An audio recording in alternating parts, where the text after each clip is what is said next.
এদেরকেও তিনটা প্রশ্ন করা হবে, রবের পরিচয় দাও। নাফরমান বেনামাজি গুনাহগার বলবে হা হা লা আদরি, আফসুস আফসুস আমি কিছুই জানি না। যখন এই কথা বলবে সাথে সাথে আল্লাহ গায়বী আওয়াজ দিবেন, ও কবরের ফেরেশতা, এই নাফরমানের আর সময় সুযোগ দেওয়া হবে না। আমি দুনিয়াতে কম সুযোগ দেই নাই। আমার দেওয়া সূর্যের আলো, চাঁদের আলো, পানি বাতাস ভোগ করিয়া জমিনের ফসল খাইলো, গাছের ফল খাইলো, নদীর মাছ খাইলো। এত বড় বিমুখারাম একবারও আলহামদুলিল্লাহ বলে নাই। ওলামায়ে কেরাম পায়ে ধরিয়া নামাজের দাওয়াত দিছে, আজান শুনিয়া একবেলার মসজিদে নামাজে যায় নাই। এখন আর দেরি করিও না, কবরে জাহান্নামের বিছানাটা দিয়া দাও, জাহান্নামের সাথে রাস্তা খুলে দাও। একটা না দুইটা না 70 থেকে 99টা সাপ কবরে আসবে। ও আল্লাহর বান্দারা, যদি কবরের আযাবটা অসত্যই হয়, নবীরা কেন কবরের আযাবের ভয়ে কাঁদলেন? আবু বকর কেন কবরের ভয়ে কান্না করলেন? ওমর কেন কবরের ভয়ে কান্না করলেন? উসমান রাদিয়াল্লাহু তাআলা আনহু কেন কবরের ভয়ে কান্না করলেন? সমস্ত সাহাবায়ে কেরাম কেন কবরের ভয়ে কাঁদলেন? ও আল্লাহর বান্দারা, ওই অন্ধকার কবরে যাওয়ার পর আল্লাহ গায়বী আওয়াজ দিয়ে বলবে, ও ফেরেশতা, এই নাফরমানের জন্য জাহান্নামের সাথে রাস্তা খুলে দাও। এরপরে আল্লাহ শেষ পর্যায়ে বলবেন, ও কবরের মাটি, এই নাফরমানকে দুই পার্শ্ব থেকে জোরে জোরে চাপ দাও। এত জোরে চাপ দিবে পাঁজরের হাড় চুরমার হয়ে যাবে। ও যুবকের ভাইরা আমার, ও মা বোনেরা, ও বৃদ্ধ বাবাজিরা, ওই কবরের কথা একবারও কি স্মরণ হয় না? কোথায় গেল মা, কোথায় বাবা, কোথায় দাদা, কোথায় দাদি? একদিন সকলেরই কবরে যেতে হবে। ও আল্লাহর বান্দারা, আল্লাহর কাছে এখনো সময় আছে, তওবা করে নাও। অনেকের চোখের পানি কোথায় আসিয়া গেল, কারো দিল নরম, মোনাজাতে কান্না করে, আল্লাহ মাফ করে দাও। এই ময়দান থেকে গুনাহ নিয়ে ঘরের দরজায় যাব না। আবার একদল যুবক, হাজারো চেষ্টা, চোখে পানি আসে না, কান্না নাই, বরং কপাল পোড়া, নিজেও কাঁদে না, অন্যেরা কাঁদলে তাও পছন্দ করে না। কপাল বুঝি পুড়িয়া গেল রে যুবক, মা বাবার বড্ড বুঝি কপালে লাগছে, আল্লাহ বুঝি গুনার কারণে বেজার হয়ে গেল। আল্লাহ বলে, রে বান্দা, এত অন্যায় জীবনে করলি, আমার তোমার অন্যায়ের খবর মা বাবা জানলে আমাকে সম্মান দিত না, ভাই বোনেরা সম্মান দিত না। আল্লাহ বলেন, আমি তোর কেমন দয়ার মালিক, হাজারো গুনার পরে আমি আল্লাহ রাগ করিয়া পানি বন্ধ করি নাই, বাতাস বন্ধ করি নাই, খানা বন্ধ করি নাই, বরং তওবার দরজা দিয়ে তোমাদের ডাকতেছি। এখনো সময় আছে, ফিরিয়ে আসো, দুই ফোঁটা চোখের পানি ছেড়ে তওবা করো, অন্তর দিয়ে আল্লাহকে ডাক দাও। হে দয়ার মালিক, এই ময়দানে আমার মতো গুনাহগার কেউ নাই। আমি আজকে বক্তা হইয়া চেয়ারে বসছি, অথচ আমার আমল নামার দিয়ে তাকাইলে দেখি গুনাহ। গুনার কারণে আমার হাত না পাক, চোখ না পাক, জিহ্বা না পাক, অন্তর না পাক। আল্লাহ যদি ক্ষমা না করেন উপায় নাই। এইভাবে অন্তরের গুনার কথা স্মরণ করে আল্লাহকে ডাকো আর তওবা করো। তোমরা আল্লাহকে ভয় করো, ভয় করার মতো হক আদায় করে, এবং তোমরা কেউ মুসলমান না হওয়া পর্যন্ত মৃত্যুবরণ করিও না। সাহাবায়ে কেরামে আওয়াজ পেয়ে অস্থির বেকারার হয়ে গেলেন, পয়গম্বরের সামনে দাঁড়ালেন। হে আল্লাহর রাসূল, আল্লাহ যত বড়, ওই পরিমাণ হক আদায় করে আল্লাহকে ভয় করা আমাদের কারো দ্বারা সম্ভব না। আল্লাহ যত বড়, ওই পরিমাণ হক আদায় করে আমাদের বান্দার মধ্য থেকে কেউ আল্লাহকে ভয় করাটা চূড়ান্ত অসম্ভব। নবীও চিন্তা করলেন, হ্যাঁ ঠিকই। আল্লাহ পাক সান্ত্বনার বাণী আবার পাঠায় দিলেন, ইত্তাকিল্লাহা মাস্তাতাতুম। হে নবী, উম্মতের জানায় দেন, ও মুমিনের দল, তোমরা আল্লাহকে ভয় করো তোমাদের সাধ্যমতো, তোমাদের শক্তি অনুযায়ী। হক আদায় হোক আর না হোক, ও ওদিকে তোমাদের চিন্তা করার কোনো প্রয়োজন নাই। তোমাদের শক্তি অনুযায়ী সাধ্যমতো তোমরা আল্লাহকে ভয় করো, অর্থাৎ চেষ্টার চূড়ান্ত পর্যায়ে তুমি আল্লাহকে ভয় করবা। সাহাবায়ে কেরামে বাণী শুনে আশ্বস্ত হলেন, হ্যাঁ, আল্লাহকে আমাদের সাধ্যমতো ভয় করাটা সম্ভব, কিন্তু আল্লাহ যত বড় ওই পরিমাণ হক আদায় করে ভয় করা কারো দ্বারা সম্ভব নয়। আল্লাহকে ভয় করার ব্যাখ্যা কি? আল্লাহকে ভয় করো, বারবার আল্লাহ বলেন আমাকে ভয় করো। ইয়া আইয়ুহাল্লাযীনা আমানুত্তাকুল্লাহা ওয়া কুলু কাওলান সাদীদা। ইয়া আইয়ুহান নাসুত্তাকু রাব্বাকুমুল্লাযী খালাকাকুম ওয়াল্লাযীনা মিন ক্বাবলিকুম লাআল্লাকুম তাত্তাকুন। واتقوا يوما ترجعون فيه إلى الله। বারবার আল্লাহ বলেন আমাকে ভয় কর। আপনার আমার নবী যার কোনো গুনাহ নাই, আল্লাহ সে নবীকেও বলেন, নবী আপনি আমি আল্লাহকে ভয় করেন। ইয়া আইয়ুহান নাবিয়্যুত্তাকিল্লাহা ওয়া লা তুতি'ল কাফিরিনা ওয়াল মুনাফিকিন। হে নবী আপনি আমি আল্লাহকে ভয় করেন, কাফের মুনাফিকদের অনুসরণ করবেন না। আল্লাহ বারবার কেন ভয় করার কথা বললেন? ভয় করার ব্যাখ্যা কি? বলে ভয় করার ব্যাখ্যা হলো, বান্দা কখনো আল্লাহর ভয় যাদের অন্তরে থাকবে সে কখনো আল্লাহর বিরুদ্ধে যাবে না, অন্যায় করবে না, গুনাহ করবে না। যদি বান্দার অজান্তে কোনো অন্যায় বা গুনাহ হয়ে যায়, বান্দা তওবা করতেও বিলম্ব করবে না। মা বাবাকে সন্তান যেমন ভয় পাওয়ার কারণে মা বাবার সামনে সন্তান অন্যায় করে না, শিক্ষকের ছাত্র অন্যায় ভয় পাওয়ার কারণে শিক্ষকের সামনে ছাত্র অপরাধ করে না, ঠিক যেই মানুষ আমার আল্লাহকে ভয় করবেন ওই বান্দা বান্দি কখনো আল্লাহর সামনে কখনো অপরাধ অন্যায় গুনাহের কাজ করবে না। এক নাম্বার ব্যাখ্যা, আল্লাহর ভয় যাদের অন্তরে আছে তারা গুনাহ করবে না। দ্বিতীয় ব্যাখ্যা হলো, যারা অজান্তে যদি কারো গুনাহ হয়ে যায় ওই বান্দা তওবা করতেও দেরি করবে না। তাহলে আমরা আল্লাহকে ভয় করার ব্যাখ্যা গুনাহ থেকে নিজেকে বাঁচানো, আর গুনাহ থেকে বাঁচাইতে পারলেই সে জাহান্নাম থেকে নিজেকে বাঁচাইলো, কারণ গুনাহের পরিণাম ফল জাহান্নাম। এজন্য আল্লাহ বলেন জাহান্নাম থেকে নিজেকে বাঁচাও, তোমার আহালকে বাঁচাও। আর একটা সতর্কবাণী করে দিলেন, ওয়ালা তামুতুন্না ইল্লা ওয়া আনতুম মুসলিমুন।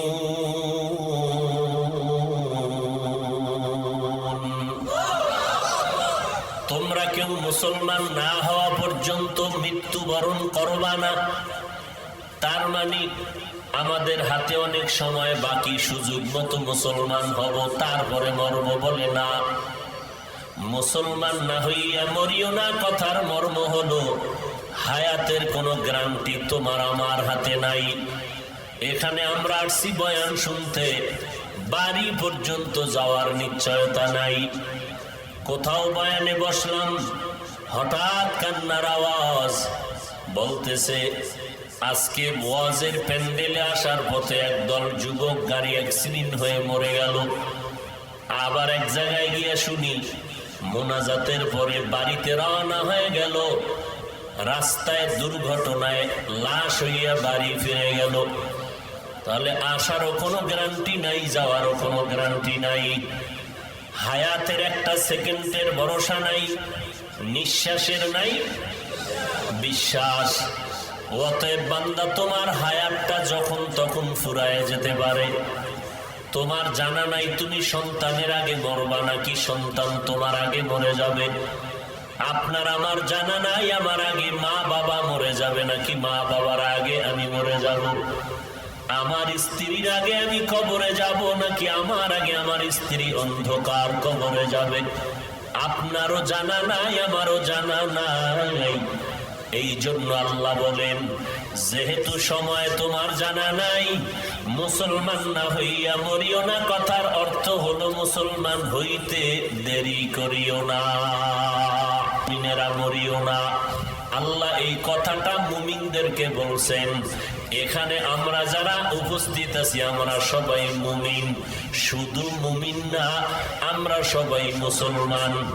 কি মুসলমান না? আমরা যেমন মুমিন তেমন মুসলমান। কিন্তু আল্লাহ বললেন, ও মুমিনেরা, মুসলমান না হইয়া কবরে আসবা না, মৃত্যুবরণ করবা না। তাহলে মুসলমান মুমিনদের আল্লাহ কেন বললেন মুসলমান হইয়া মরো? অথচ আমরা যারা মুমিন তারাই তো মুসলমান।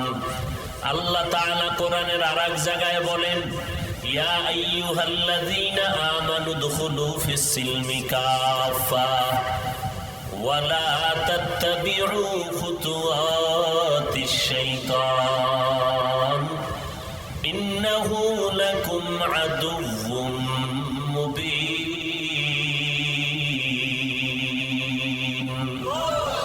আল্লাহ বলেন, ও মুমিনেরা, তোমরা ইসলামের মধ্যে পরিপূর্ণ প্রবেশ করো, শয়তানের পথ অবলম্বন করিও না, সে তোমাদের প্রকাশ্য দুশমন। তাহলে এই আয়াতেও আল্লাহ বললেন মুমিনেরা ইসলামের মধ্যে ঢুকো। সূরা আলে ইমরানের আয়াতে বললেন, ও মুমিনেরা মুসলমান হইয়া মরো। তাহলে কি বুঝতেছি? মনে হয় মুমিন হইতে পারছি মোটামুটি, মুসলমান বুঝি হতে পারি নাই। মুসলমান কেমনে হওয়া যায়? আল্লাহর একজন ওলিয়ে কামেল, আল্লাহর খাস পেয়ারা বান্দা বলেন, মুসলমানি বাওয়াত গরদান নেহাদান এনানে খুদ বদস্তে খাজাদাদান। মুসলমান কাকে বলে? ইসলাম শব্দ থেকে মুসলমান। মুসলমান শব্দের অর্থ হলো আনুগত্যকারী। মুসলমান কাকে বলে? যে আল্লাহ পাকের সব হুকুম আহকামকে আনুগত্য করে মেনে নেয়, নির্দ্বিধায়, অম্লান বদনে, গর্দান নেহাদান বতাআত, বিনয়ের সাথে আল্লাহর সমস্ত আদেশ নিষেধকে মেনে জীবনকে পরিচালনা করে। একেই বলা হয় মুসলমান। আল্লাহর এক ওলি উদাহরণ দিয়া বলেন, এটা ঘোড়া তার গলায় রশি লাগাইয়া, ওই রশিটার মাথা মালিকের হাতে যখন দেয়, ঘোড়া তখন নিজের ইচ্ছা মতো চলতে পারে না। মালিক ডানে টান দিলে ডানে যায়, বামে টানলে বামে যায়। অর্থাৎ ঘোড়ার নিজের ইচ্ছা থাকে না, মালিকের ইচ্ছাটাই তার ইচ্ছা।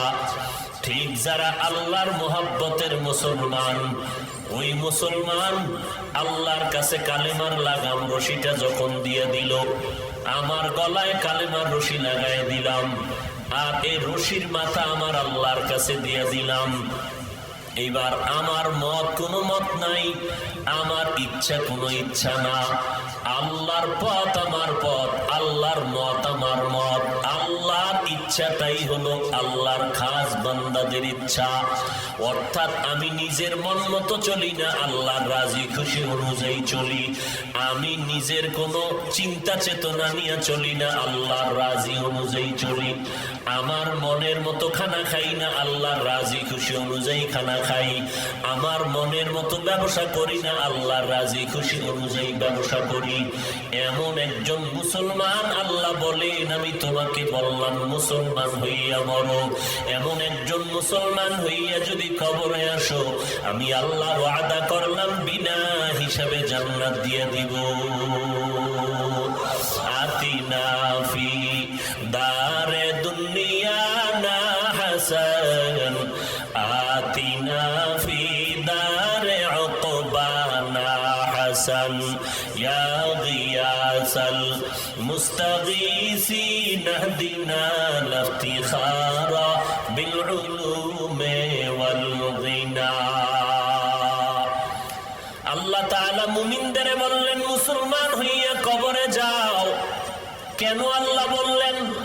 কারণ আল্লাহ পাক কোন বেঈমানকে বলেন নাই মুসলমান হইয়া কবরে যাও। মুমিনদের কেন বলছেন?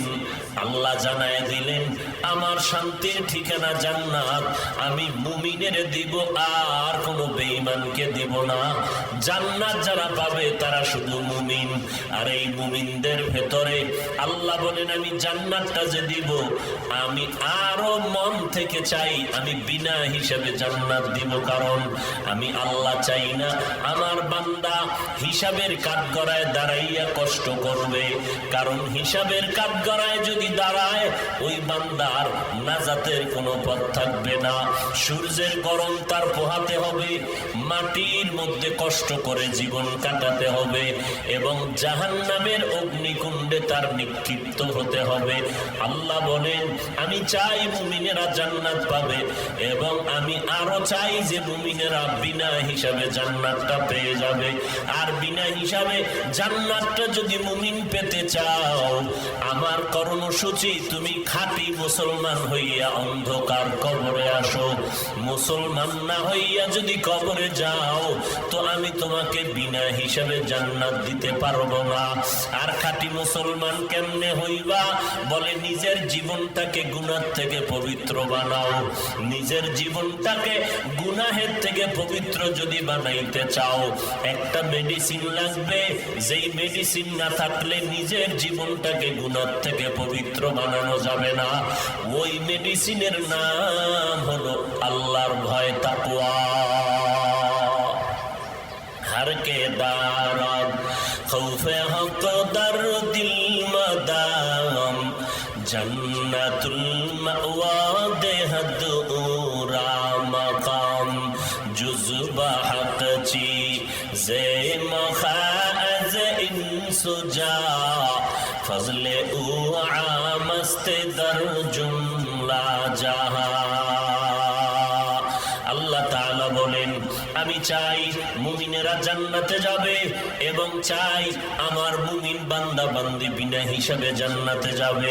আর ওই বিনা হিসাবে যদি জান্নাত পেতে চাও, আমি আল্লাহ কর্মসূচি দিলাম খাঁটি মুসলমান হইয়া অন্ধকার কবরে আসো, মরণের বিছানায় যাও। আর খাঁটি মুসলমান হইয়া যদি মরণের বিছানায় যেতে চাও, নিজের জীবনটাকে গুনাহ থেকে পবিত্র বানাও। গুনাহ থেকে পবিত্র কেমনে বানাইবা?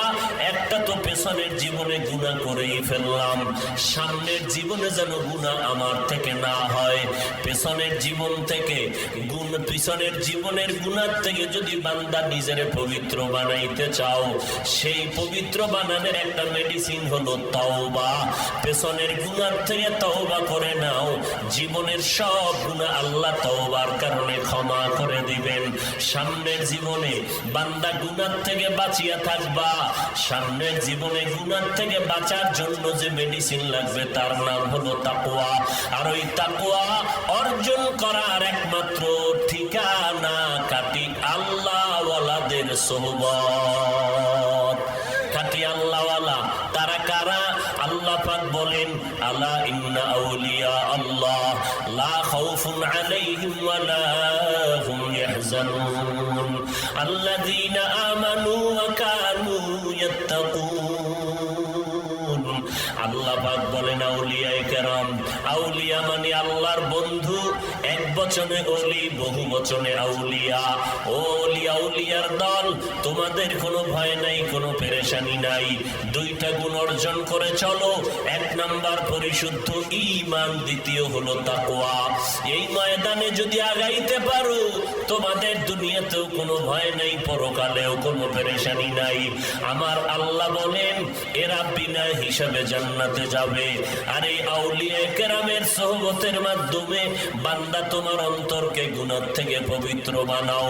জীবনটা দুইটা ভাগ হয়ে গেল, পিছনে গুনাহ করেছি, এর থেকে কেমনে পবিত্র হব? বলে পেছনের গুনাহ থেকে পবিত্র হওয়ার মেডিসিনের নাম তওবা। আর সামনের জীবনে যেন গুনাহ থেকে বেঁচে থাকতে পারি, সামনের জিন্দেগিতে গুনাহ থেকে বেঁচে থাকার মেডিসিনের নাম হলো তাকওয়া, আল্লাহর ভয়। আর এই আল্লাহর ভয়টা অন্তরের বিষয়, এটা হাতের বিষয় না, চোখের বিষয় না, কানের বিষয় না। আর অন্তরে তাকওয়া অর্জন করার একমাত্র মেডিসিন বা পথ হলো আল্লাহর খাস ওলি যারা মুত্তাকি তাদের নেক সোহবত। কারণ আল্লাহওয়ালারা নজর দিলে তাদের নজরের মধ্যে বরকত, আল্লাহওয়ালাদের জবানের মধ্যে বরকত, আল্লাহওয়ালাদের চাহনির মধ্যে বড় বরকত। আল্লাহওয়ালা তো রাতারাতি হয় না। আল্লাহর রাস্তায় তাকওয়ার লাইনে যথেষ্ট পরিমাণ মুজাহাদা করার দ্বারা আল্লাহ তাআলা তাদেরকে জীবনটাকে পরিশুদ্ধ বানায় দেন। এমন পরিশুদ্ধ তাদের হাতের দ্বারা গুনাহ হয় না, জবানের দ্বারা গুনাহ হয় না, আল্লাহওয়ালাদের চোখের দ্বারা গুনাহ হয় না। যদি অজান্তে হইয়াও যায় তওবা করতে একটা সেকেন্ড দেরি করে না। এই জন্য আল্লাহ পাক বলেন, ও দুনিয়ার মানুষ, তোমরা আমার ওলি যারা বন্ধু যারা তাদের বন্ধু হইয়া চলো। কারণ আমি আল্লাহ আমার ওলিদেরকে আলাদাভাবে পাওয়ার দান করি। ওই পাওয়ারের অংশ তুমিও পেয়ে যাইবা। আল্লাহ বলেন, ইয়া আইয়ুহাল্লাযীনা আমানু ইন তাত্তাকুল্লাহ ইয়াজআল লাকুম ফুরকানা। যারা তাকওয়ার উপরে মজবুত হয়ে চলবে আমি আল্লাহ তাদেরকে ফুরকান নামের সম্পদ দান করব। ফুরকান মানে আল্লাহর দেওয়া নূরের আলো দান করবেন। ওই নূরের আলো দ্বারা বান্দা, আল্লাহর খাস বান্দারা জমিনের মধ্যে হক বাতিল নির্ণয় করে হকের উপরে চলবে।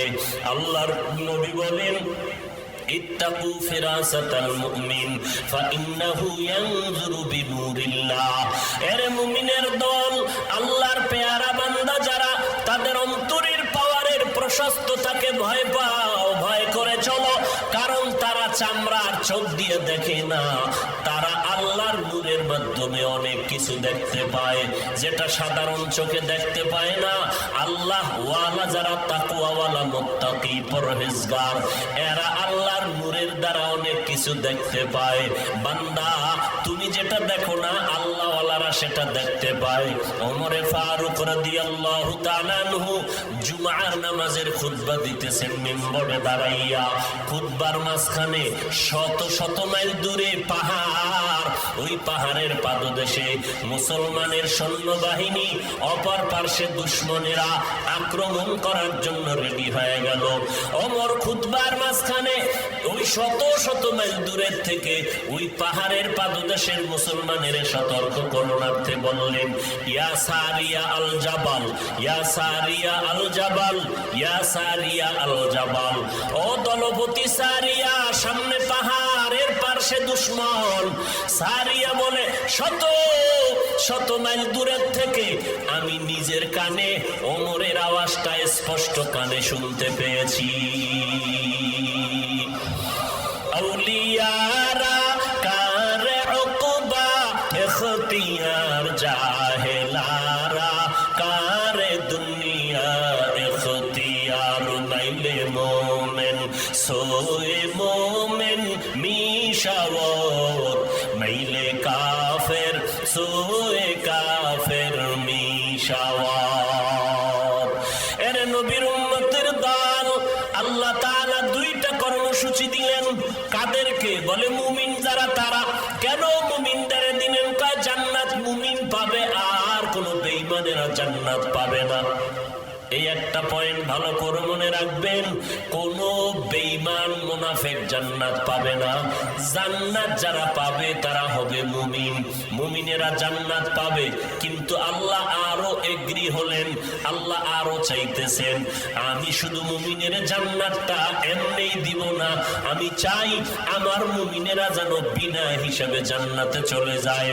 কারণ বিনা হিসাবে না গেলে হিসাবের কাঠগড়ায় দাঁড়াইয়া আমার বান্দা একটা সেকেন্ড সময় নিতে পারবে না। কারণ মাথার উপরে সূর্য নেমে আসবে, সূর্যের গরমে মাথার মগজগুলো ভাতের মারের মতো ফুটবে, সূর্যের গরমে মাটির জমিনটা তামা হয়ে যাবে। ওদিকে জাহান্নামের আওয়াজ, জাহান্নাম বলবে, আল্লাহ গুনাহগার বেনামাজি সুদখোর নবীর দুশমন যারা সুন্নাত মানে না এদেরকে আমার পেটের ভেতরে দাও। আল্লাহ বলবেন একটু অপেক্ষা কর, আমি হিসাবের কাজটা শেষ করিয়া তোর পেটে গুনাহগার গুলো দিতেছি। ওই হাসরের ময়দান বড় ভয়ঙ্কর অবস্থা হবে। আল্লাহ পাক রব্বুল আলামিন চান না না, ওই হাসরের মাটির কঠিন হালাত তুমি সহ্য করতে পারবা না। এই জন্য আমি আগেই তোমাকে সতর্কবাণী করে দিলাম, আমি আল্লাহ তোমাদেরকে বিনা হিসেবে জান্নাত দিতে চাই।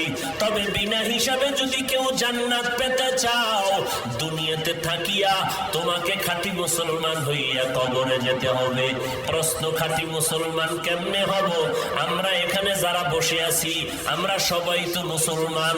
আমার আব্বা মুসলমান, আমার মা ভাই বোনেরা মুসলমান, আমার দাদা মুসলমান। আবার কেমনে খাঁটি মুসলমান হইয়া কবরে যাব?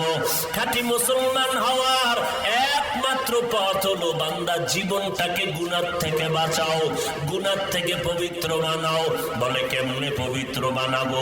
বলে একটা জীবন গেছে পিছনে, আর একটা আসবে সামনে। পেছনের জীবনের গুনাহ থেকে পবিত্র হওয়ার জন্য লাগবে তওবা, সামনের জীবনের গুনাহ থেকে ফিরে থাকার জন্য লাগবে তাকওয়া।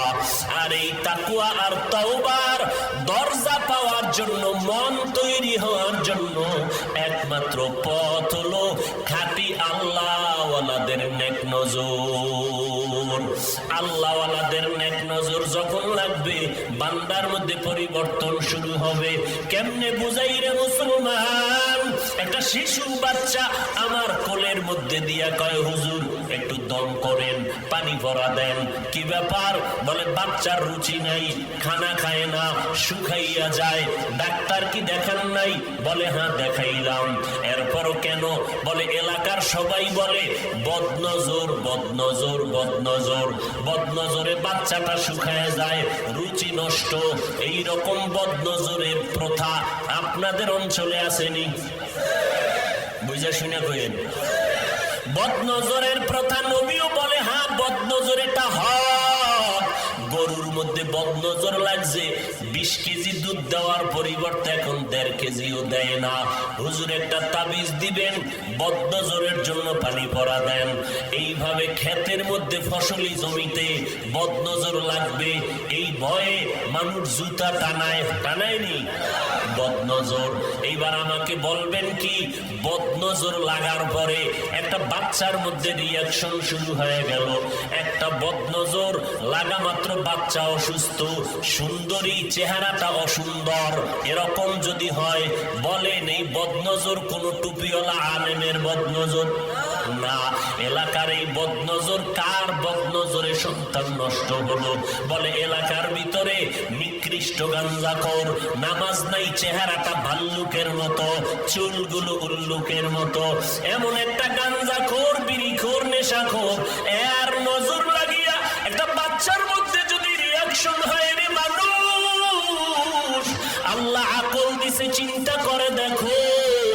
একটা বেনামাজি, একটা বেপরদাওয়ালা গাঞ্জাখোরের নজরের মধ্যে যদি বাচ্চার মধ্যে গিয়া রিয়াকশন হয়, যারা নামাজ পড়ে, রোজা রাখে, অল টাইম আল্লাহর জিকির করে, কোরআন তেলাওয়াত করে, আল্লাহ ওয়ালা যারা, আহলে হক উলামায়ে কেরাম যারা, একটা গাঞ্জাখোরের চোখের নজরে যদি বাচ্চা নষ্ট হয়, বাচ্চার মধ্যে রিয়াকশন হয়, ও আল্লাহর বান্দারা, ও কলিজার যুবকেরা, বিবেকটা দিয়া জবাব দাও। একজন আল্লাহওয়ালা যদি বেনামাজির দিকে নজর দেয়, একজন তাহাজ্জুদওয়ালা যদি দুনিয়াওয়ালার দিকে নজর দেয়, ওরে গাঞ্জাখোরের নজরে যদি বাচ্চা অসুস্থ হয়, আল্লাহওয়ালার নজরে বান্দা কেন সুস্থ হবে না? এই কথা যারা বুঝে না, এরা বেআকল, এদের কপাল খারাপ।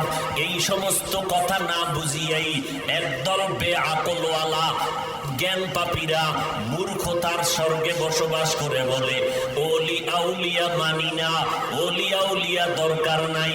কিসের আবার ওলি আউলিয়া? আমি কোরআন পড়ব, হাদিস পড়ব, দ্বীনের উপরে চলবো। এরে ভাই, তুমি অহংকার করিয়া যাই বলো, আমি বিনয়ের সাথে বলতেছি, পাও দুইটা আগায় দিলে হাত রেখে বলবো। তোমাদের হাতে পায়ে রেখে, হাত রেখে পায়ে বলতেছি, রে বাবা, আমরা আল্লাহ ওয়ালা যারা খাঁটি, এদের পরামর্শ নিয়া, এদের সোহবত নিয়া এদের নেক নজরে থাকিয়াও তো সঠিক পথে চলতে পারি না। আর তোমরা যদি আল্লাহওয়ালাদের নজরে না থাকো, মুরব্বি না মানো, তোমরা সঠিক পথে থাকবা এই চিন্তা করাটাও ভুল। আকল নষ্ট হয়ে গেছে। খাঁটি আল্লাহওয়ালাদের সোহবতে থাকিয়া নজরে থাকিয়াও সঠিক পথে চলতে পারি না। আর যারা কোনো মুরব্বি মানে না, এরা সঠিক পথে থাকবে প্রশ্নই উঠে না। আজকে আমরা চোখে তাকাইয়া সূর্যের মতো স্পষ্ট আকারে দেখতেছি, আজকে যারা মুরব্বি মানে না, নিজেকে বড় মনে করে, নিজেকে বড় মুরব্বি মনে করে, এদের বয়ানে ভেজাল, এদের কথায় ভেজাল, এদের আমলে ভেজাল, একটা একটা প্রমাণ দিলে রাত চলে যাবে। এই রকম মুরব্বি একজনে বলে নবীরাও ভুল করেছেন। নাউজুবিল্লাহর আওয়াজে মনে হয় ওই বক্তা সাহেবের দালালেরা এখানে বসে আছে। নবীরা ভুল করেছেন, আল্লাহকে সাক্ষী রেখে বল, ঈমান থাকবে না হয় চলে যাবে, এটা ঈমানের প্রশ্ন। নবীরা অন্যায় করেছেন। যদি কোনো বক্তায় বলে নবীরা ভুল করেছেন, আল্লাহ করাইছেন, তাহলে তার ঈমান সবল না দুর্বল? খোদার কসম, এত বড় বক্তা হইয়া আমার মতো লুঙ্গি পরা মোল্লা না, বড় টাইটেলওয়ালা মোল্লা, এরপরও কেন তার এই সমস্ত উদ্ভট কথাবার্তা উম্মতের সামনে বলে? খোদার কসম, তার পেছনে কোনো মুরব্বি নাই। আর একজন বলে জুমার আগে সুন্নত লাগবে না, আর একজন বলে বিতিরের নামাজ প্রতিদিন পড়া লাগবে না। আমার নবী আমলের জন্য উম্মতের পিছনে কত মেহনত করলেন, আমার নবী সারা রাত ইবাদতে কাটাইলেন। সাহাবায়ে কেরামদের থেকে বড় মুহাদ্দিস, বড় মুফতি, বড় মুফাসসির আছে? যুবকেরা বল, সাহাবায়ে কেরামদের থেকে বড় মুহাদ্দিস, মুফতি, মুফাসসির আর নাই? আসবে? জোরে বলো বাবা, আসবে না। ওই সাহাবায়ে কেরামের ইলম বেশি, আমল বেশি, ইখলাস বেশি, তাকওয়া বেশি। কেমন বেশি? আল্লাহ তাদেরকে খুশি হইয়া বলেন রাদিয়াল্লাহু আনহুম ওয়া রাদু, আমি আল্লাহ তাদের উপরে খুশি, তারাও আমি আল্লাহর উপরে খুশি। খুশি হইয়া কি করলেন? 10 জন সাহাবা, আল্লাহ তাদেরকে দুনিয়াতে জান্নাতের সুসংবাদ দিয়ে দিলেন। কয়জন? 10 জন। জানা থাকলে বলবেন, প্রথম কার নাম? আবু বকর। দ্বিতীয় সিরিয়ালে কার নাম? ওমর। তৃতীয় সিরিয়ালে কার নাম? ওসমান। চতুর্থ সিরিয়ালে কার নাম? হযরত আলী রাদিয়াল্লাহু আনহুম আজমাইন। আপনারা বিবেক দিয়ে জবাব দিবেন, এই যে 10 জন সাহাবা জান্নাতের টিকিট পাইয়া বলেন তারা ইশরাক, আওয়াবিন, চাষ আর তাহাজ্জুদ পড়ছেননি? তাহলে যদি আপনি চিন্তা করেন, আমাকে জবাব দেন। কেউ যদি বলে এত নফল ইবাদত লাগবে না, কাজা নামাজ লাগবে না, বলেন সাহাবায়ে কেরামদের থেকে আপনি বড় হুজুর নি, বড় ডক্টর নি, সাহাবায়ে কেরামদের থেকে বড় মুফাসসির নি? বক্তা বলবে অবশ্যই না। তো আমাকে জবাব দেন বক্তা সাহেব, সাহাবায়ে কেরাম কেন সারা রাত ইবাদত করলেন? সারা জিন্দেগি জান্নাতের টিকিট পাওয়ার পরেও আবু বকর নামাজে দাঁড়াইয়া কান্না করে আর বলে, মালিক আমারে তুমি মাফ করে দাও। আমার নবী ডাক দিয়ে কয়, রে আবু বকর, নামাজে দাঁড়াইয়া কেন কান্না করলেন? আবু বকর বলে, নবী, হাসরের ময়দানের ভয়ঙ্কর হালাতের কথা মনে পড়ার কারণে আমি কান্না করেছি। ওমরে ফারুক দরজা লাগাইয়া কান্না করেন। ঈদের দিন আবু হুরায়রা রাদিয়াল্লাহু তাআলা আনহু ডাক দিয়া বলেন, খলিফাতুল মুসলিমিন, আজকে আনন্দের দিন, আপনি কেন কান্না করেন? ওমর ডাক দিয়া কয়, ভাই আবু হুরায়রা, আনন্দ তো ওই ব্যক্তি করবে যার কোনো পেরেশানি নাই, আমার তো বড় পেরেশানি। আবু হুরায়রা বলে, কিসের পেরেশানি? বলে, রমাজান চলে গেল না, তারাবি পড়লাম, কবুল হইল কিনা চিন্তা, কোরআন তেলাওয়াত করলাম, কবুল হলো কিনা চিন্তা, জাহান্নাম থেকে মুক্তি পাইলাম কিনা চিন্তা। আবু হুরায়রা প্রশ্ন করলেন, খলিফাতুল মুসলিমিন, আপনারা তো জান্নাতি 10 জনের মধ্যে আপনি দ্বিতীয়, আপনি আবার জাহান্নামের মুক্তির ভয়ে কাঁদেন কেন? ওমর কান্না করে বলে, আবু হুরায়রা ভাই, আল্লাহ না করুন যে আল্লাহ পাক খুশি হইয়া জান্নাতের টিকিট দিয়েছেন, ওই আল্লাহ যদি আবার বেজার হইয়া জান্নাতের টিকিট ক্যান্সেল করে দেয়, আমি ওমরের হাতে পায়ে জাহান্নামের হ্যান্ডকাপ লেগে যাবে। ওই অন্ধকার কবরে যাওয়ার পর ওই কবরে জাহান্নামের আগুন জ্বলতে থাকবে। ও আল্লাহর বান্দারা, এখানে যারা আছেন, আমরা কেউ সাহাবাদের থেকে দামি হতে পারি নাই, কেউ হতে পারবেও না। যত বড় মুফাসসির দাবি করি, যত বড় বক্তা দাবি করি, সাহাবায়ে কেরামদের থেকে বেশি দামি হতে পারবো না। অতএব তারা যদি জান্নাতের টিকিট পাইয়া এরপরও কবরের ভয়ে কান্না করেন, জাহান্নামের ভয়ে কান্না করতে পারেন, ও যুবক আল্লাহর গোলাম, পায়ে হাত রেখে বলি, রে বাবা, আজকে তুমি স্কুলে পড়ো, কলেজে পড়ো, আমি মাদ্রাসায় পড়ি, তুমি ডাক্তার, আমি রুগী, আমি ইমাম, তুমি মুক্তাদি, এক একটা পরিচয়ে চলতেছ। তোমার টাকার অভাব নাই, বাড়ি গাড়ির অভাব নাই, তুমি ধনী, আমি গরিব, এইভাবে ক্লাস ভাগ করে সবাই চলো। তোমার জন্য সম্মানের চেয়ার, আমার জন্য আর একটা চেয়ার। কিন্তু চিন্তা করে দেখছো রে বাবা, যেদিন মরণের ডাক আসিয়া যাবে, মসজিদের খাটিয়া যখন ঘরের দরজায় যাবে, তখন তোমার আমার গায়ের জামা খোলার পর আপন জনেরা গেঞ্জিটা বেলেট দিয়া কেটে রাখবে, বলবে লাশটা ঘর থেকে নামাইয়া দাও। আমাকেও বাজার থেকে 3টা সাদা কাপড় আনিয়া প্যাকেট বানাইয়া দিবে, তোমাকেও 3টা সাদা কাফনের প্যাকেট বানায় দিবে। আমার কাফন তোমার কাফন এক হয়ে যাবে। কাফনের প্যাকেটে ঢুকার পর কে বক্তা কে শ্রোতা ভেদাভেদ থাকবে না, কে ধনী কে গরিব ভেদাভেদ থাকবে না, কে ডাক্তার কে রুগী, কোনো ভেদাভেদ নাই। সবার কাফনের কালার এক, কাফনের সংখ্যা এক। 3টা সাদা কাফনের প্যাকেট হয়ে গেল। জানাজার নিয়মটাও এক, কবরের সাইজও হবে এক, গোসলের নিয়মটাও হবে এক। এরপরে কবরের মধ্যে রাখিয়া মাটি দিবে সবাই এক নিয়মে। আমাকেও মাটি দিয়ে চলে যাবে, তোমাকেও মাটি দিয়ে সবাই চলে যাবে। একটা বাতি নাই, মোবাইলের ব্যবস্থা নাই। এবার তুমি আমি একটা মিনিট চোখ বন্ধ করে চিন্তা করি, এখন আমার ডানে বামে বন্ধু বান্ধবের অভাব নাই, সামনে পেছনে আমার কত ভক্তবৃন্দ। কিন্তু যখন আমার মরণ হয়ে যাবে, আমার ডানে বামে কেউ নাই। যখন কবরে আমার মাথার মুষ্টি কাফনের খুলিয়া, পায়ের মুষ্টি খুলিয়া 2টা লোক কবরে নামছিল, মনে হয় ওই 2 জন আমার সাথে যাবে। কিন্তু বাঁশের চালি বিছাইয়া দেখি তারা উঠিয়া দৌড়াইয়া ভাগিয়া গেল। এখন আমার কবরে ডানে মাটি, বামে মাটি, উপরে নিচে মাটি।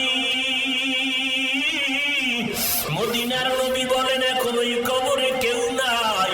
2 জন ফেরেশতা আমার কবরে আসবে, আপনাদের কবরে আসবে 3টা প্রশ্ন করার জন্য। 1 নম্বরে ধর্মের পরিচয় দাও, রবের পরিচয় দাও।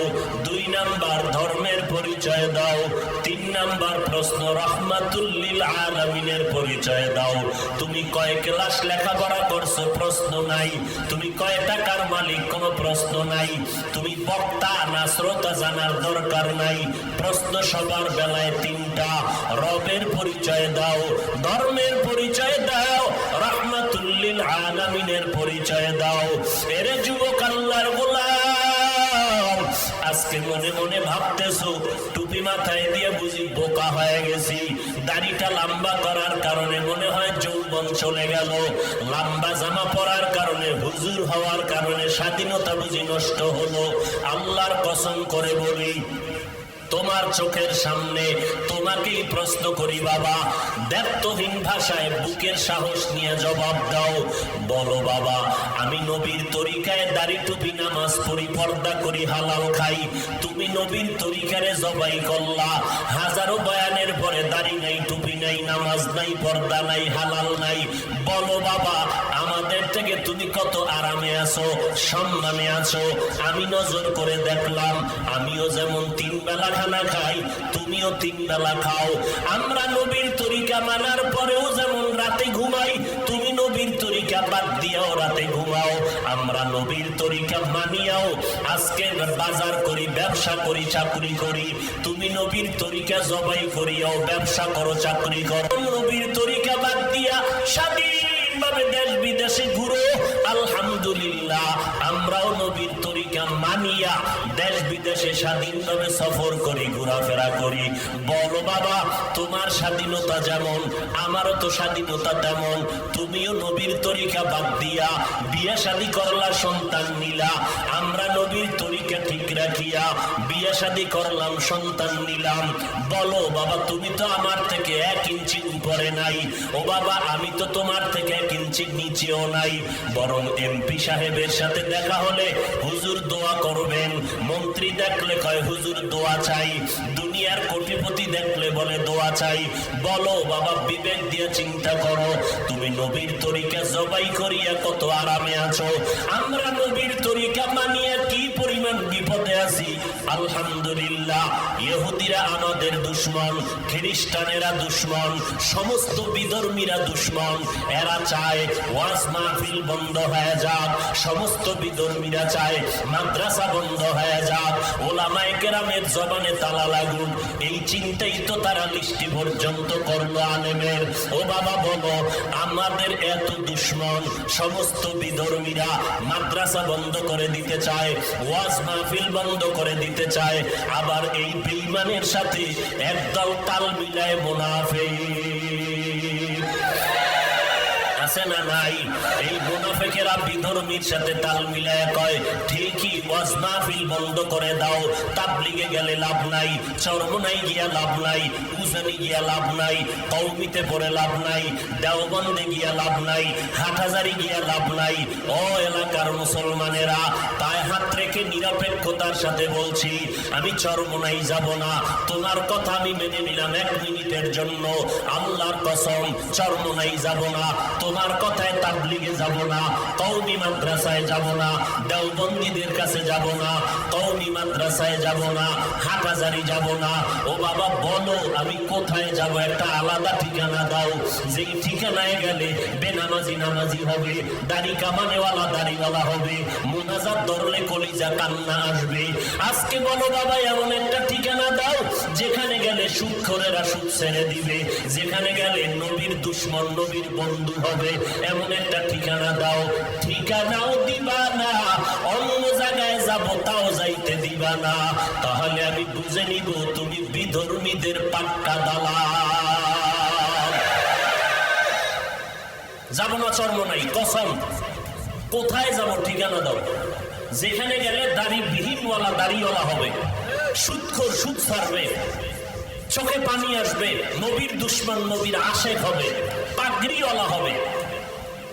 এবার আর একটু প্রশ্ন করি, আসলে হেদায়েতের মালিক তো আল্লাহ। ও ভাই, আমার নবী 23 বছরের যে আদর্শ আর সুন্নাত রেখে গেলেন এই জমিনের মধ্যে, নবীর সুন্নাতের আমল করবে হিন্দুরা।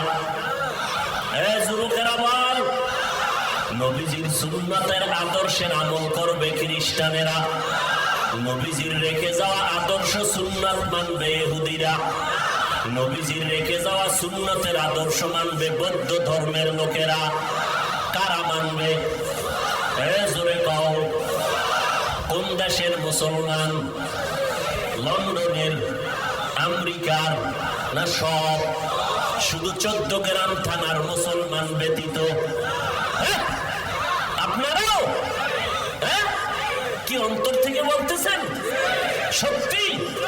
তাহলে আপনার বয়স হইল 30, আপনার বয়স 40, আপনার বয়স 35। ও যুবক, বলো, তুমি বলছো মুসলমান নবীর সুন্নতের আমল করবে। তুমি মুসলমান, তোমার গালের দাড়ি কেন লম্বা হয় না? তোমার মাথায় কেন মদিনার আদর্শের টুপি ওঠে না? তোমার গালে কেন মদিনার আদর্শের দাড়ি হয় না? তোমার বডির মধ্যে মদিনার আদর্শের পোশাক কেন লাগে না? তোমার এখানে আজানে মসজিদে পাওয়া যায় না? বলো,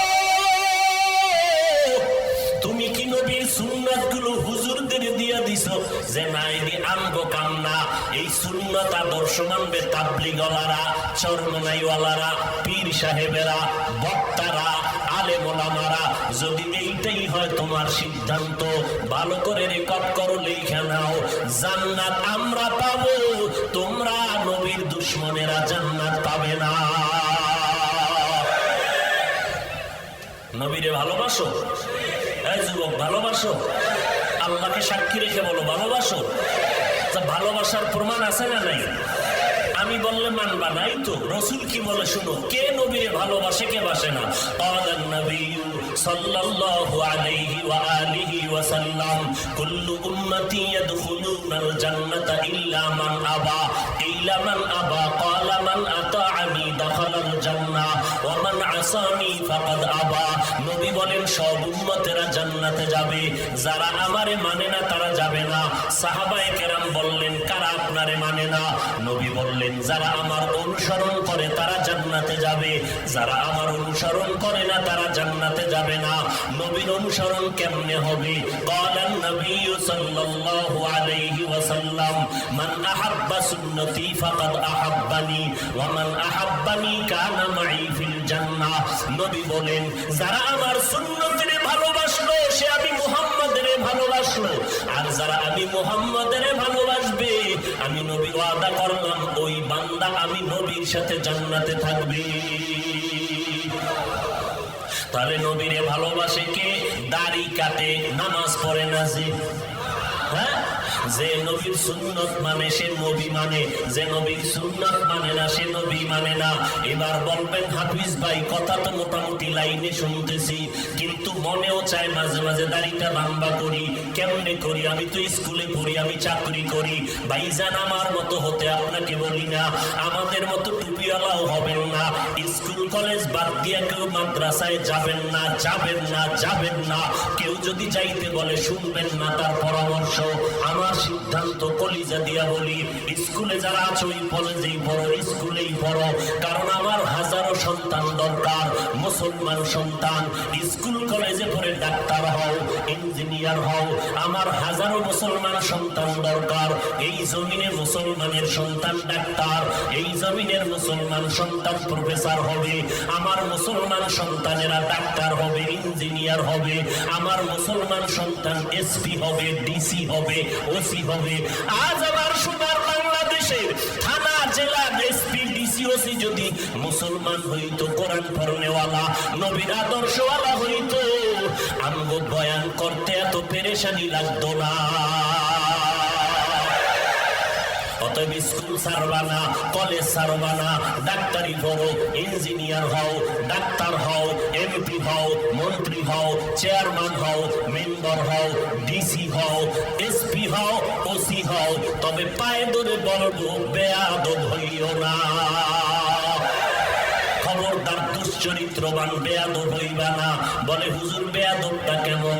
ভাই হিসাবেই বলছি, বেয়াদব মানি তুমি বড় ভালো, তোমার আব্বা ভালো, তোমার মা ভালো, কিন্তু তুমি বয়ে বয়ে ফেসবুকে আলেমের বিরুদ্ধে লেখো, এর থেকে আর গাদ্দারি আর বেয়াদবি হতে পারে না। তুমি কোরআনের বিপক্ষে লেখো, তুমি আলেমের বিপক্ষে লেখো, তুমি নবীর সুন্নতকে উপহাস করো, টুপি মাথায় না দিলে অসুবিধা কি? আরে ভাই দিতে পারো না এটা ভিন্ন কথা, কিন্তু উপহাস করলে ঈমান চলে যাবে। বাবা দাড়ি রাখতে পারো না ভিন্ন কথা, কিন্তু দাড়িকে উপহাস করলে ঈমান চলে যাবে। ভাইজান তুমি পর্দা করতে পারো না ভিন্ন কথা, কিন্তু পর্দা দরকার নাই বলিয়া উপহাস করলে ঈমান চলে যাবে। ভাইজান এই জন্য বলি সাবধানতার সাথে কদম বাড়াও। এবার দেখো তোমার ডানে আর বামে তোমার মতো যুবক স্কুলে পড়ে, কলেজে পড়ে, মিথ্যা বলবা না। দাড়িওয়ালা নামাজি আছে না নাই? এবার বিবেকের জিজ্ঞাসা করো, বিবেকটাকে, ও অন্তর, ও মন, আমার মতো যুবক হইয়া স্কুল কলেজে পড়িয়াও যদি দাড়ি রাখে নামাজ পড়ে, আমি কেন পারবো না?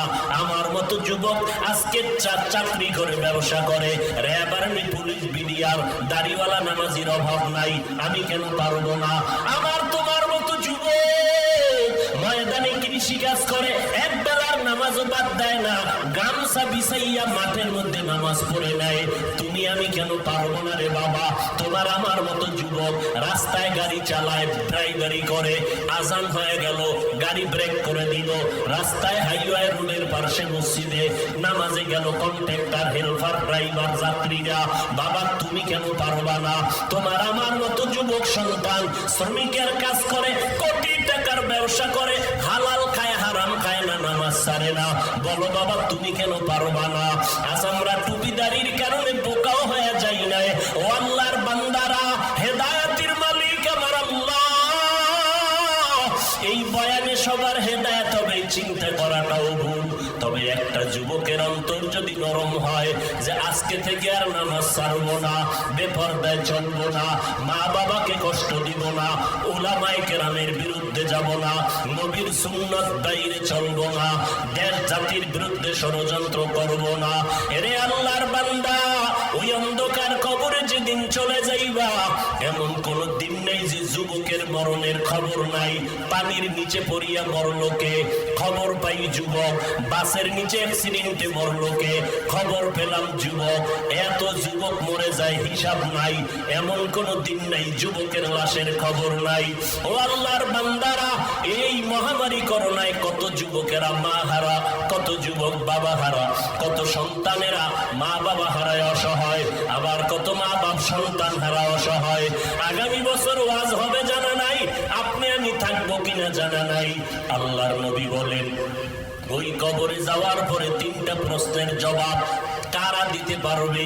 বলে যারা দুনিয়াতে রবের গোলামি করে যাবে তারা কবরে গিয়া জবাব দিবে রব্বি আল্লাহ, আমার রবকে, একমাত্র আল্লাহ।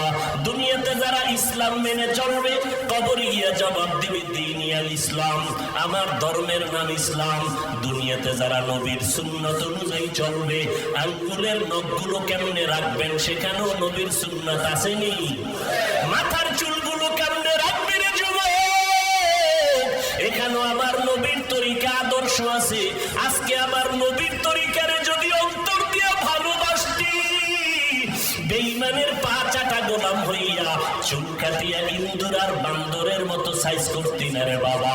আমার নবীর তরিকাটারে ভালো লাগাইতে পারলা না, অথচ আমার নবীরে দেখে নাই কত বিধর্মীরা নবীর আদর্শ দেখে কালেমা পড়ে মুসলমান হয়ে গেল।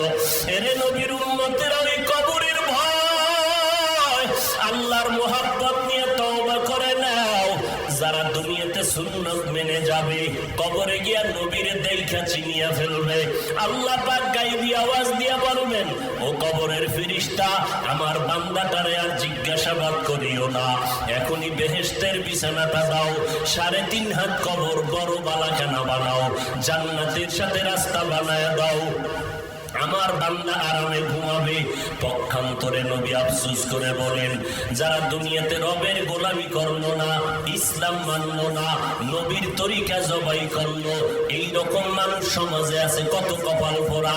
নিজেও দাড়ি রাখে না, অন্যেরা দাড়ি রাখে তাও পছন্দ করে না, এরকম ডবল কপাল পোড়া আছে না নাই? নিজেও টুপি পরে না, যারা টুপি পরে তাও পছন্দ করে না, নিজেও নামাজ পড়ে না, যারা নামাজ পড়ে তাদেরকেও পছন্দ করে না, নিজেও জিকির করে না, যারা আল্লাহর জিকির করে তাদেরকেও পছন্দ করে না, নিজেও পর্দা করে না, যারা পর্দা করে তাদেরকেও পছন্দ করে না। এরা শুধু অর্ধেক কপাল পোড়া না, ডবল কপাল পোড়া। এই কপাল পোড়ারা যখন মৌতের বিছানায় চলে যাবে, কবরের মধ্যে নেওয়ার পরে এদেরকেও 3টা প্রশ্ন করা হবে, রবের পরিচয় দাও। নাফরমান বেনামাজি গুনাহগার বলবে, হা হা লা আদরি, আফসোস আফসোস আমি কিছুই জানি না। যখন এই কথা বলবে সাথে সাথে আল্লাহ গায়বী আওয়াজ দিবেন, ও কবরের ফেরেশতা, এই নাফরমানের আর সময় সুযোগ দেওয়া হবে না। আমি দুনিয়াতে কম সুযোগ দেই নাই, আমার দেওয়া সূর্যের আলো, চাঁদের আলো, পানি বাতাস ভোগ করিয়া জমিনের ফসল খাইলো, গাছের ফল খাইলো, নদীর মাছ খাইলো, এত বড় নিমো খারাপ একবারও আলহামদুলিল্লাহ বলে নাই। ওলামায়ে কেরাম পায়ে ধরিয়া নামাজের দাওয়াত দিছে, আজান শুনিয়া একবেলার মসজিদে নামাজে যায় নাই। এখন আর দেরি করিও না, কবরে জাহান্নামের বিছানাটা দিয়া দাও, জাহান্নামের সাথে রাস্তা খুলে দাও। একটা না 2টা না 70 থেকে 99টা সাপ কবরে আসবে। ও আল্লাহর বান্দারা, যদি কবরের আযাবটা অসত্যই হয়, নবীরা কেন কবরের আযাবের ভয়ে কাঁদলেন? আবু বকর কেন কবরের ভয়ে কান্না করলেন? ওমর কেন কবরের ভয়ে কান্না করলেন? উসমান রাদিয়াল্লাহু তাআলা আনহু কেন কবরের ভয়ে কান্না করলেন? সমস্ত সাহাবায়ে কেরাম কেন কবরের ভয়ে কাঁদলেন? ও আল্লাহর বান্দারা, ওই অন্ধকার কবরে যাওয়ার পর আল্লাহ গায়েবী আওয়াজ দিয়ে বলবে, ও ফেরেশতা, এই নাফরমানের জন্য জাহান্নামের সাথে রাস্তা খুলে দাও। এরপরে আল্লাহ শেষ পর্যায়ে বলবেন, ও কবরের মাটি, এই নাফরমানকে 2 পার্শ্ব থেকে জোরে জোরে চাপ দাও। এত জোরে চাপ দিবে পাঁজরের হাড় চুরমার হয়ে যাবে। ও যুবকের ভাইরা আমার, ও মা বোনেরা, ও বৃদ্ধ বাবাজিরা, ওই কবরের কথা একবারও কি স্মরণ হয় না? কোথায় গেল মা, কোথায় বাবা, কোথায় দাদা, কোথায় দাদি? একদিন সকলেরই কবরে যেতে হবে। ও আল্লাহর বান্দারা, আল্লাহর কাছে এখনো সময় আছে, তওবা করে না। অনেকের চোখের পানি কোথায় আসিয়া গেল, কারো দিল নরম, মোনাজাতে কান্না করে, আল্লাহ মাফ করে দাও। এই ময়দান থেকে গুনাহ নিয়ে ঘরের দরজায় যাব না। আবার একদল যুবক, হাজারো চেষ্টা, চোখে পানি আসে না, কান্না নাই, বরং কপাল পোড়া, নিজেও কাঁদে না, অন্যেরা কাঁদলে তাও পছন্দ করে না। কপাল বুঝি পুড়িয়া গেল রে যুবক, মা বাবার বরদোয়া বুঝি কপালে লাগছে, আল্লাহ বুঝি গুনার কারণে বেজার হয়ে গেল। আল্লাহ বলে, রে বান্দা, এত অন্যায় জীবনে করলি, আমার তোমার অন্যায়ের খবর মা বাবা জানলে আমাকে সম্মান দিত না, ভাই বোনেরা সম্মান দিত না। আল্লাহ বলেন, আমি তোর কেমন